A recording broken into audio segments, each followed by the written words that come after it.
Momen terakhir Gubernur Anies Baswedan jadi Inspektur Upacara HUT ke-77 RI akan lengser pada 16 Oktober. Gubernur DKI Jakarta hari ini jadi Inspektur Upacara HUT ke-77 RI yang digelar di Plaza Selatan Monumen Nasional Gambir, Jakarta Pusat. Pantauan tribunjakarta.com di lokasi, upacara ini digelar tepat pukul 7 waktu Indonesia Barat.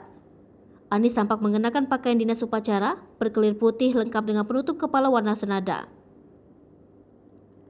Upacara itu diikuti oleh ribuan aparatur sipil negara di lingkungan Pemprov DKI Jakarta. Para ASN itu tampak mengenakan seragam batik korpri warna biru. Adapun yang bertindak sebagai perwira upacara ialah Kepala Satpol PP DKI Jakarta Arifin. Kemudian, staf Biro Kepala Daerah DKI Jakarta Muhammad Yusuf bertindak sebagai komandan upacara. Pembawa baki bendera merah putih adalah Satya Winasa Fitri yang merupakan siswi SMA Budi Warman 2 Jakarta Timur.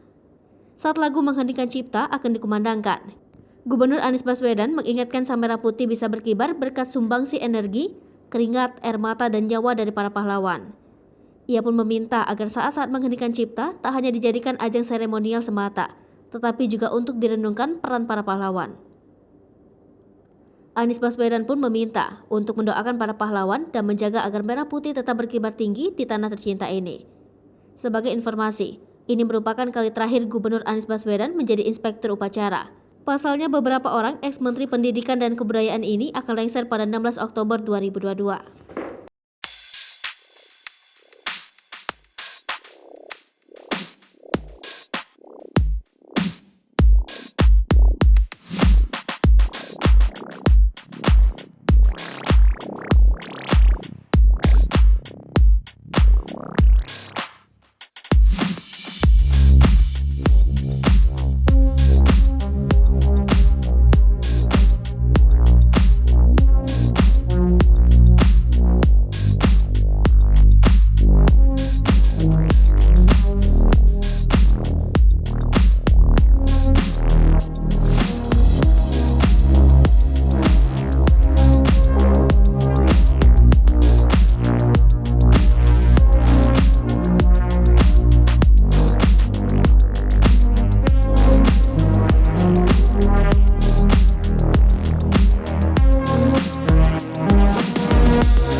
Jangan lupa komen, like, dan subscribe, serta tonton terus berita-berita terupdate lainnya ya.